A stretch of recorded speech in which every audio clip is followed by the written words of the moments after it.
שלום לצופים, אנחנו פה במגזין חדש.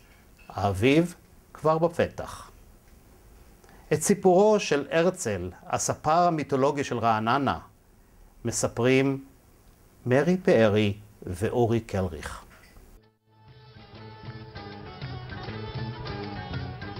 כשאתה עושה דבר מאהבה, מכל הלב, אתה יכול להחזיק הרבה זמן מעמד.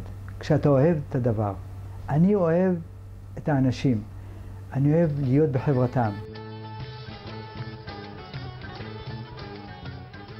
המספרה הזאת נפתחה בשנת 64. בשנת 64 עדיין לא היו פה לא בתי קפה, לא מסעדות, לא מקום שאפשר לבלות. ואנשים היו באים אליי למספרה, יושבים, שותים קפה, שותים תה, מדברים על כל מיני נושאים. זה היה מפגש חברתי.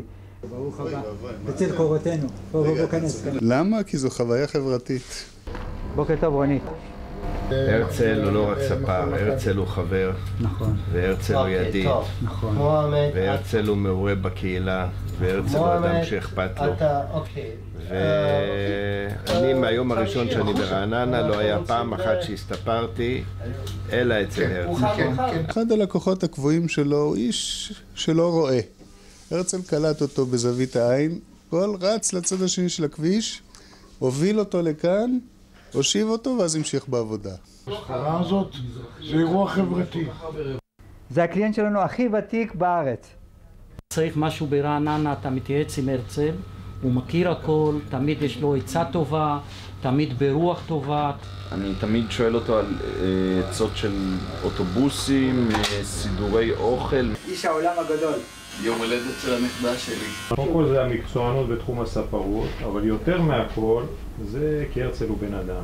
יוצא להרצל כאילו אני יוצא לבילוי. אני אוהב את הרצל. זה אהבה הדדית. הרצל הוא הדואר של כל רעננה. הכל מה שנעשה ברעננה עכשיו פנויה להשכרה. היא פנויה? כן. זה דבר טוב, זה הפנסיה של העיר. זה מה שכולם אומרים, זה הפנסיה של העיר. הרצל ולי יש נחזור לשגרה בדיוק. יש לנו הרבה מה לדבר. זה ספר מקצועי. ככה, את יודעת, אני כשלמדתי את המקצוע, ישבתי ככה שעות על גבי שעות, ואמרו לי, תתקתק. תקתק תעשה, לא משנה, תשב, תעשה כל הזמן ככה, כל היום. עד שהאצבעות מתרגלות ועד שהיד מתרגלת. גיליתי את הרצל, הייתי בכמה מקומות אחרות. כן.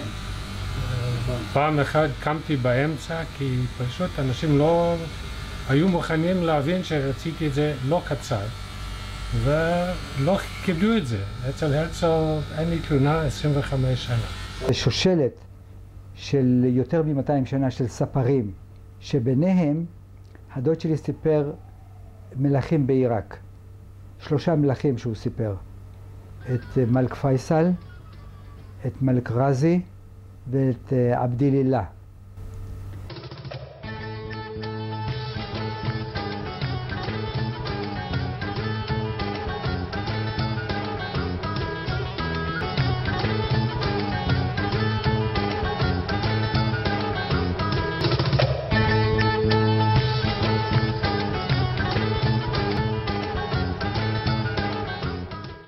אנחנו פותחים כל יום ב7 בבוקר וסוגרים עד הלקוח האחרון. תראה, כשאומרים הסנדלר הולך יחף, התכוונו גם אלינו. אני שהתברכתי עם ספרים מוכשרים, ואני מפקיד בידיהם את ראשי. אבל אתה יודע, בגלל שכולנו עובדים וכולנו עסוקים, אז השר צומח. אז אתה מוצא הזדמנות, תופס את אחד הילדים שגם לא יש זמן וגם לי יש זמן, ואז נותן לי את הטיפול שאני צריך. ראיתי קצת את אבא מספר והכל, והחלטתי לעשות ניסוי עם החברים שלי. בהתחלה הם היו נראים כמו תרנגולות, אבל לאט לאט התחלתי להשתפשף. אני הבן של הרצל, ואני ממשיך דרכו. ועל הכיסא יושבת אמא שלי. בוקר טוב. בוקר טוב ומבורך. מהבר מצווה, לא גלם. המשפחה שלי הייתה מאוד מוכרת ומאוד ידועה ומאוד מקושרת לשלטונות שמה. גם הנגנים שהיו להם מחויבות והתחייבויות לבוא לנגן באירועים מסוימים, בכנסים מסוימים, שבהם אורחים חשובים, וגם הספר, שכל יום מגלח את המלך. מה עושים אם רוצים לעלות ארצה? איך עושים? איך נפרדים? איך מתנתקים מזה בבת אחת? אז הם הלכו לרב של הקהילה בבגדד והתייעצו איתו. אחד מהדרכים שהוא נתן להם אמר להם, תשמעו, אתה משאיר את החנות פתוחה, לא לוקח כלום איתך, לא אומר לאף אחד, לא שום דבר, עוזב את זה ממש פתוח, השאירו שם הכל, הכל, מספרה פתוחה ורכוש. ההורים שלי התגוררו במעברת כפר נחמן, ואני הילד הראשון שנולדתי במעברה כשהם הגיעו. באנו לאוהלים, שעד היום יודעים את החורף הזה, שהחורף הזה אפילו סחף את המיטה שאני ישנתי עליה כתינוק, ומצאו אותי בבוקר צף בבדי עם המיטה, כמו משה בטבע. בראש סדרי העדיפויות שלי זה המספרה. יש לי את השבת, יש לי את ימי שישי אחרי צהריים, אני מנצל את זה עד תום. אני אוהב לדבש על האופניים, אנחנו מדבשים על האופניים. אני בונה עפיפונים ואני משתתף בעפיפוניאדה איפה שנמצאת בארץ, ואני מתופף להנאתי.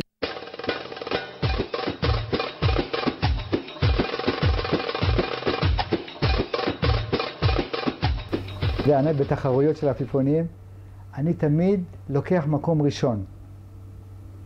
העפיפון שלי היחידי שהוא עשוי בבית והוא לא קנוי. אתה תראה מאות עפיפונים עפים באוויר, אבל כולם קנויים.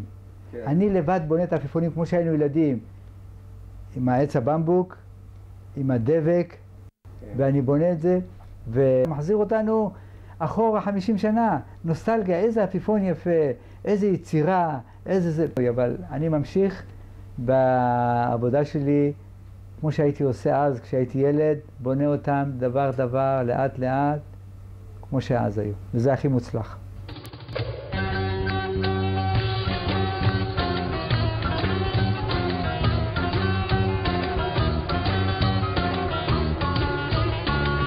תן לסבתא רגע.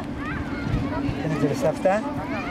ויש פה באמת סיפורים מעניינים, והסיפור שלי דווקא בספר, שנורית אמרה לי שהוא נבחר בערב של ההשקה שעשו לספר.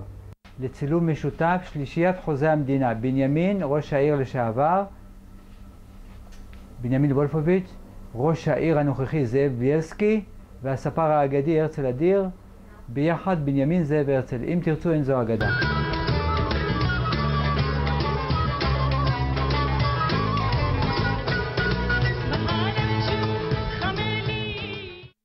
ספרים לאור היוו מקור מידע לקהילתם.